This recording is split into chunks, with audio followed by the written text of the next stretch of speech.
من الشيطان الرجيم بسم الله الرحمن الرحيم إلا ابتغاء وجه ربه الأعلى ولسوف يرضى صدق اللہ العظیم۔ دوستو، یہ سورہ اللیل کی آیت 20 اور آیت نمبر 21 پڑھی گئی، یعنی سورت ختم ہوئی۔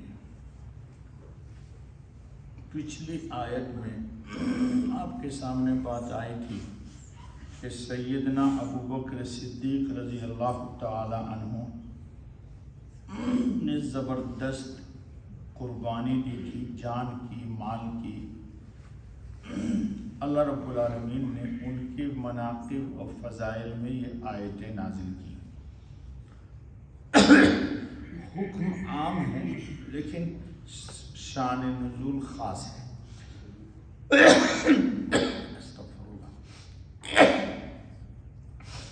حضرت صدیق اکبر کی عظمت، یعنی خرچ کرنے سے کسی مخلوق کے احسان کا بدلہ اتارنا مقصود نہیں۔ آپ کے سامنے گزر چکا ہے کہ سیدنا ابوبکر صدیق نے 7 بڑے بڑے بے ایمان جو مسلمانوں کو ستاتے تھے، غلام کو ہو جانے کی وجہ سے، سیدنا ابوبکر صدیق نے اپنی رقم خرچ کر کے ان کو ان سے خریدا اور آزاد کر دیا۔ لوگوں نے تانا دیا کہ شاید ان کا احسان ہوگا، اس احسان کے بدلے میں انہوں نے اس کو آزاد کیا ہے۔ تو اللہ نے عرش سے جواب دیا کہ احسان کے بدلے میں نہیں ابوبکر صدیق نے آزاد کیا، بلکہ اللہ کی رضا کے لیے، اسی کی وضاحت ہو رہی ہے، بلکہ خالص رضا مولا کی طلب اور دیدار الہی کی تمنا میں گھر بار لٹا رہا ہے، تو وہ اطمینان رکھے کہ اسے ضرور خوش کر دیا جائے گا اور اس کی یہ تمنا ضرور پوری ہو کر رہے گی، کیونکہ اللہ کا ارشاد ہے ان اللہ لا یضیع اجر المحسنین، اللہ کسی احسان کرنے والے کے بدلے کو ضائع نہیں کرتا۔ روایات شاہد ہیں کہ ان آخری آیات کا نزول سیدنا ابوبکر صدیق رضی اللہ تعالی عنہ کی شان میں ہوا، اور یہ بہت بڑی دلیل ان کی فضیلت و برتری کی ہے۔ ظہر نصیب اس بندے کے جس کے اتقا ہونے کی تصدیق آسمان سے ہو۔ قرآن نے کیا کہا کہ اتقا جہنم سے بچا لیے جائیں گے، یعنی جو سب سے بڑا متقی ہے۔ یہ اللہ نے حضرت سیدنا ابوبکر صدیق کے لیے عرش سے نازل کر دیا۔ ان اکرمکم عند اللہ اتقاکم، اور خود حضرت حق سے ان کو ولسوف یرضی کی بشارت سنائی جائے۔ اور یہ جو آیا ہے ابتغاء وجہ ربہ الاعلی، مگر واسطے چاہنے مرضی اپنے رب کی جو سب سے برتر ہے، وَلَسَوْفَ يَرْضَىٰ، اور آگے وہ راضی ہوگا۔ ابھی آ رہی ہے تفسیر۔ جی، فی الحقیقت سیدنا ابوبکر صدیق کے حق میں وَلَسَوْفَ يَرْضَىٰ کی بشارت ایک انعکاس ہے اس بشارت عظمیٰ کا جو آگے نبی کریم حضرت خاتم النبی صلی اللہ علیہ وسلم کے حق میں آ رہی ہے۔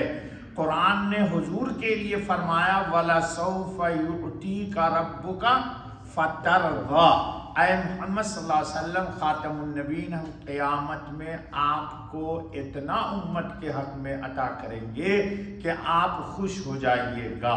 تو نبی کو تو کہا اللہ نے وَلَسَوْفَ يُعْتِيكَ رَبُّكَ فَتَرْضَىٰ، اور نبی پہ اول ایمان لانے والے خلیفۃ المسلمین سیدنا ابوبکر صدیق کو دنیا ہی میں اللہ نے کہہ دیا وَلَسَوْفَ یرضیٰ، یعنی نبی پاک سے اتنی مناسبت ہے خاتم النبیین سے سیدنا ابوبکر صدیق کے کہ حضور کو بھی اللہ نے کہا کہ قیامت میں ہم آپ کو راضی کر دیں گے، اور سیدنا ابوبکر صدیق سے بھی دنیا میں کہہ دیا کہ ہم قیامت میں آپ کو راضی کریں گے۔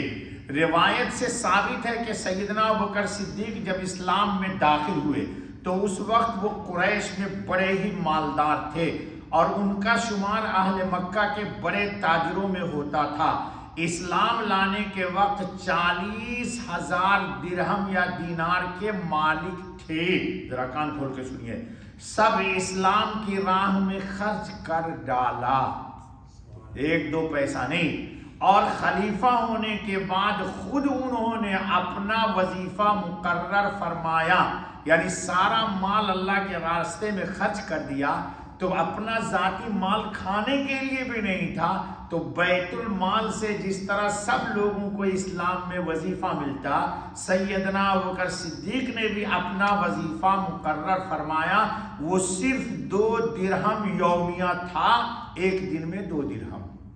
اللہ اکبر، امیر المومنین خلیفۃ المسلمین ہے، اور 2 درہم جو بیت المال سے لیتے تھے۔ انتقال کے وقت فقیر و نادار تھے، 1 دینار بھی ترکہ میں نہیں تھا۔ کان کھول کے سنیے، جس چادر میں بیماری کے دن گزارے اسی میں وصیت فرمائی کہ کفن دیا جائے، اسی چادر میں کہا مجھ کو کیا دینا؟ کفن۔ اہل و عیال کے لیے زمین و جائیداد، تو درکنار ایک جبہ بھی نہیں چھوڑا، ایک حبہ بھی نہیں چھوڑا۔ اپنے زمانے خلافت میں اپنے عزیز و اقارب میں سے کسی کو کوئی عہدہ یا منصب نہیں دیا، حالانکہ پورا حجاز، نجد، یمن، طائف، بحرین، عمان سب ان کے زیر نگی تھے۔ اللہ اکبر، اللہ اکبر۔ سنو، حدیث میں ہے کہ حضرت صلی اللہ علیہ وسلم نے فرمایا، کیا اسلام میں حضرت ابوبکر کے احسانات، کیا فرمایا کہ سب سے زیادہ اپنے مال اور جان سے مجھ پر احسان کرنے والا صرف ابوبکر صدیق ہے۔ یہ شہادت کون دے رہے ہیں؟ خاتم النبی۔ اور آپ صلی اللہ علیہ وسلم نے یہ بھی فرمایا کہ دنیا میں جس کسی نے بھی مجھ پر احسان کیا ہے میں اس کا بدلہ دے چکا یا دے دیا، اور اس کے احسان کو اتار چکا، مگر ابوبکر کا احسان کہ اس کو میں نہیں اتار سکتا، اس کا بدلہ بس اللہ ہی ان کو قیامت کے روز ادا کرے گا۔ اللہ کی راہ میں اپنا سارا مال خرچ کر دیا، اور نوبت یہاں تک پہنچی کہ پہننے کے لیے کپڑے بھی نہ رہے، ایک کمبل میں درخت کا کانٹا لگا کر اپنے بدن پر لپیٹ رکھا تھا۔ اسی حالت میں حضرت خاتم النبیین صلی اللہ علیہ وسلم کی خدمت میں حاضر ہوئے۔ اتنے میں جبرائیل امین علیہ السلام بھی نازل ہوئے اور کہا، اے محمد صلی اللہ علیہ وسلم، ابو بکر کو کہہ دو کہ اللہ تم کو سلام کہتا ہے اور پوچھتا ہے کہ اے ابو بکر، کیا تم اس وقت مجھ سے راضی ہو یا دل میں کچھ ہے؟ یہ سننا تھا کہ سیدنا ابوبکر صدیق پر ایک وجد کی کیفیت طاری ہو گئی، اور بے قراری کے عالم میں روتے ہوئے کہنے لگے، ہائے ہائے، کیا مجھے اپنے مولا سے کچھ دل میں ہوگا؟ انا عن ربی رازن، انا عن ربی رازن، کہ میں اپنے رب سے یقیناً راضی ہوں۔ زبان پر جاری ہو گئے اور دیر تک یہی کہتے رہے، میں تو اپنے رب سے راضی ہوں، میں تو اپنے رب سے راضی ہوں، جی رب سے راضی ہوں۔ جنت کے سب دروازوں سے بلائی جانے والی شخصیت۔ جنت کے کتنے دروازے ہیں؟ 8۔ کتنے؟ 8، یاد رکھو۔ بخاری و مسلم میں حدیث ہے کہ جو شخص جوڑا اللہ کی راہ میں خرچ کرے اسے جنت کے داروغے پکاریں گے، اے اللہ کے بندے ادھر سے آؤ، یہ دروازہ سب سے اچھا ہے۔ تو سیدنا ابوبکر صدیق نے فرمایا کہ یا رسول اللہ، کوئی ضرورت ہو تو ایسی نہیں، لیکن فرمائیے کوئی ایسا بھی ہے کہ جو کہ جنت کے تمام دروازوں سے بلایا جائے؟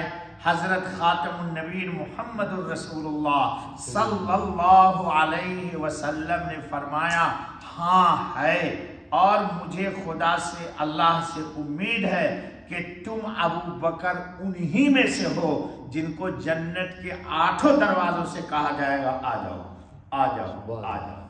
چلو ایک وظیفہ تو میں تم کو بتاتا ہوں۔ حدیث کے اندر ہے وضو کر کے جو شخص آسمان کی طرف دیکھتا ہے اور دیکھ کر کے اشہد ان لا الہ الا اللہ واشہد ان محمدا عبدہ ورسولہ پڑھتا ہے، قیامت کے دن جنت کے 8 دروازوں سے اس کو پکارا جائے گا۔ لیکن مشکل یہ ہے کہ آپ اور ہم سب، میں تو پنڈ آدمی ہوں، گاؤں میں اس پر عمل کرتا تھا، ابھی بھی کرتا ہوں، کیونکہ ہم آنگن میں وضو کرتے یا صحن میں وضو کرتے اور کھلا اسپیس ہے۔ اب تم لوگوں کو تو چاہیے فلیٹ، اپنے ملک میں بھی بناتے ہو پیک مکان کے اوپر سے کوئی گرد نہ آئے دھول نہ آئے، جی ہے نا؟ تو اللہ تعالیٰ پھر بھی قادر ہیں، تو کم سے کم وضو کر کے اسی نیت سے صحیح، بھلے چھت ہے لیکن دیکھ کر کے انگلی نہیں اٹھانے والی روایت، بہت سارے ساتھی کو دیکھا انگلی اٹھاتے، نو، انگلی اٹھانا روایت میں نہیں ہے، صرف آسمان کی طرف دیکھ کر کے پڑھنا اشہد ان لا الہ الا اللہ واشہد ان محمدا عبدہ ورسولہ، قیامت میں اس کو 8 دروازوں سے پکارا جائے گا۔ بس بابا اللہ ہم سب کو ان میں لائے۔